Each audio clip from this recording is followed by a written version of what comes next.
নমস্কার বন্ধুরা, আমার রান্নাঘরে আপনাদের সবাইকে স্বাগত। আজ আমার রান্নাঘরে বানানো হচ্ছে লাউ পরোটা। লাউ অনেকের ঘরে অনেকেই পছন্দ করে, আবার অনেকে একদম পছন্দ করে না। তো যারা পছন্দ করো না তাদের জন্য আজকে হলো লাউ পরোটা, আর যারা পছন্দ করো তারা তো অবশ্যই ভালোবাসবেন এই লাউ পরোটাটা। আমাদের বাড়িতে অনেকে আছে লাউ পছন্দ করে, আবার অনেকে কিন্তু পছন্দ করে না। তখন যদি এই লাউ পরোটা করে দেওয়া হয় কিন্তু নিমিষে শেষ হয়ে যায়। তো চলুন কী করে বানাবো সেটাই আপনাদের সামনে নিয়ে এসেছি। প্রথমে লাউটাকে আমি আর্ধেক আর্ধেক করে নিলাম। তবে একটা জিনিস খেয়াল রাখতে হবে, লাউটা যেন খুব কচি না হয়, আবার খুব বুড়োও যেন না হয়, সেই রকমই লাউ কিনতে হবে। তো লাউটা আর্ধেকটা আমি রেখে দিলাম। আর্ধেকটারই আমি বানাবো পরোটা, কেন আর্ধেকটারই পরোটা বেশ অনেক কটাই হবে। তো লাউয়ের বীজগুলো আমি বার করে দেবো, তবে বীজগুলো খাওয়ার মতন কিন্তু কচি কচি আছে বীজগুলো। এই লাউয়ের বীজের রেসিপি আমি এর আগে দিয়েছি, আপনারা অবশ্যই দেখে নেবেন, ভীষণ ভালো হয়। একবার যদি দেখেন না তবে লাউয়ের বীজ আর ফেলে দেবেন না, এতটাই ভালো হয়। তো বীজগুলো আমার বার করা হয়ে গেছে, এরপরে ছালটা ছুলে নেব। একদম পরিষ্কার করে ছুলে নিতে হবে। তো দেখুন কী সুন্দর, এরকম একটা দিয়ে ছোলার দিয়ে ভালো করে ছুলে নেবেন, সঙ্গে সঙ্গে ছোলা কিন্তু হয়ে যাবে। এটাও আমার ছোলা হয়ে গেছে, আর এটাও ছোলা হয়ে গেছে, আর ভালো করে বীজগুলোও আমি বার করে নিয়েছি। এরপরে কেটে নেব। নিয়ে নিলাম বাটিতে একটু জল, কেন ধুয়ে আমি জলে রাখবো। তো এখানে কাটার কোনো কিছু নেই, যেমন তেমন কাটলেও হয়। তো আমি একটু ছোট ছোট টুকরো করে নেব, আপনাকে আমি দেখাই। তবে এই পরোটাটা করে দেখবেন, ভীষণ ভালো হয়, কিন্তু ভীষণ ভালো হয়। আমরা ছোটোবেলায় যখন ছিলাম তখন মা একবারে করে ফ্রিজে রেখে দিত, আর এটা টিফিন, আমাদের স্কুলে বেশিরভাগ টিফিনে মা এটাই দিত, ভীষণ ভালো হয় খেতে। আর স্কুলে টিফিন যদি এটা নিয়ে যেতাম, লাউয়ের পরোটাটা একদম লুটপাট হয়ে যেত, এতটাই ভালো হতো। তো অনেকগুলো বীজ কাটতে কাটতে আবার বেরিয়ে গেল, সেগুলো আমি ফেলে দিলাম। আর এটাও এভাবে সেমভাবেই আমি কেটে নেব। তো দেখুন এটাও আমার কাটা হয়ে গেল। এরপরে এগুলোকে আমি খুব ভালো করে ধুয়ে নেব। এই যে এতটা রেখে দিলাম, এটা কালকে অন্য কিছু রান্না করে নেব।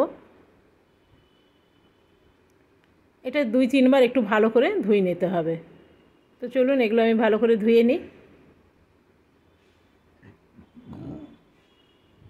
দেখুন একদম পরিষ্কার করে আমি ধুয়ে নিয়েছি, একটা দুটো বীজ এখনও রয়ে গেছে।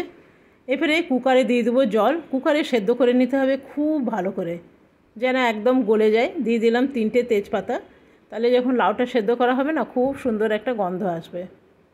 এই লাউয়ের পরোটাটা অবশ্যই বাড়িতে ট্রাই করবেন। তো আরেকটু লাউ আছে, সেটাও আমি দিয়ে দেবো। আমার দেওয়া হয়ে গেল। এরপরে দিয়ে দেবো সামান্য নুন। নুন কিন্তু অবশ্যই দেবেন, হলুদ কিন্তু দিতে যাবেন না, একদম হলুদ দেবেন না। এরপরে এটাকে কভার লাগিয়ে দেবো। এইখানে আমি 4খানা সিটি দেব, লাউটা যেন একদম গলে যায়। তো এটা ঠান্ডা হয়ে গেছে, এটা খুলে নিলাম। আর লাউটা একদম সেদ্ধ হয়ে গেছে, আপনাকে আমি দেখাই। এইখানে নিয়ে নিলাম 1খানা কাপ। আর লাউয়ের যে জলটা আছে সেটা কিন্তু একদম ফেলে দেবেন না, এইটা কাপের মধ্যে বা যে কোনো জিনিসের মধ্যে আপনি রেখে দিতে পারেন, এটা কিন্তু পরে কাজে লাগবে। তেজপাতাগুলো আমি ফেলে দিলাম। এই হাতে করে আরও চটকে নিতে হবে, তবে এখনও বেশ গরম গরম আছে, আমার মাখতে বেশ অসুবিধাই লাগছে। হালকা হালকা গরম আছে, কিন্তু আছে।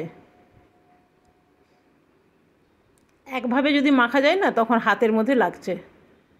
তো আমি ভাবছি একটু ম্যাশার আছে, ম্যাশার দিয়ে করে নেব, তাহলে ঠান্ডাও হয়ে যাবে আর ভালো করে ম্যাশও হয়ে যাবে। তো ম্যাশ করা আমার হয়ে গেছে, এই যে দেখছেন, এটা এইরকম থাকবে। আর একটু হাতে করে ভাবছি চটকে নিই, যতটা চটকাতে পারবেন ততটাই। একটা বড় কুকার থেকে আমি একটা বড় জায়গাতে নিয়ে নিলাম। এরপরে দেবো 1/2 কাপ চালের গুঁড়ো, এটা কিন্তু 1/2 কাপের মাপ। এই যে এটা হলো 1/2 কাপ। 1/2 কাপ দেবো সুজি, আর 1/2 কাপ দেবো এখানে ময়দা। ময়দার জায়গায় কিন্তু আটাও দেওয়া যায়, আটাও দিলেও ভালো হয়। তো ভালো করে একটু গুলিয়ে নিতে হবে।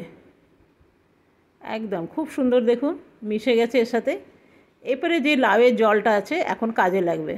একটু একটু করে মেশাতে থাকুন আর দেখতে থাকুন এটা পারফেক্ট হয়েছে কিনা। তবে এটা একটু রেখে দিতে হবে, কেন কি সুজি আছে না, ফুলবে।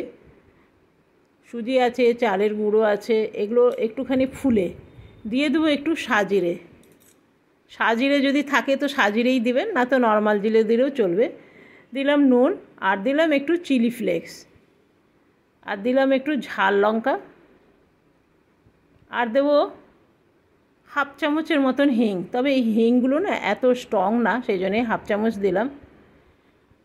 ভালো করে মিশিয়ে নেব। তো দেখুন এটা মেশানো হয়ে গেছে। আর একটু লাউয়ের জল আছে, যতটা আছে ততটাই আমি দিয়ে দেবো, কেন সুজি আছে। যখন ফুলবে না তখন আরেকবার আমাকে মনে হচ্ছে জল মেলাতে হবে। তবে এখন আমি ঢাকা দিয়ে রেখে দিই, দেখি কতটা ফুলে। একটা দিয়ে দিলাম কভার। এরপরে আমি কিছুগুলো ধনে পাতা কেটে নেব। দুটো নিয়ে নিলাম কাঁচা লঙ্কা, তবে দুটো দেবো না আমি। ধনে পাতাগুলো একদম মিহি মিহি করে কেটে নেব। ধনে পাতা যদি একটু বেশি করে দেওয়া হয় না তাহলে ভালোই লাগে খেতে, কিন্তু একদম ছোট ছোট টুকরো করে নেব।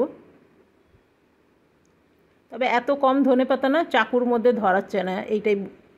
আর কাঁচা লঙ্কাটাও মধ্যের থেকে একটু চিড়ে দেবো, তাহলে ছোট ছোট টুকরো হলে মুখে পড়লে ভালো, না তো বড় একটা যদি মুখে পড়ে ভীষণ ঝাল লাগবে। একদম ছোট ছোট আমি কেটে নিলাম। ওই লঙ্কাটা আর দিলাম না। আর ধনে পাতাগুলো আরেকটু আমি জল দিয়ে ভালো করে ধুয়ে নিলাম। এবারে আরেকটু ভালো করে মিলিয়ে নেব। আর অনেকটা ফুলে উঠেছে দেখুন।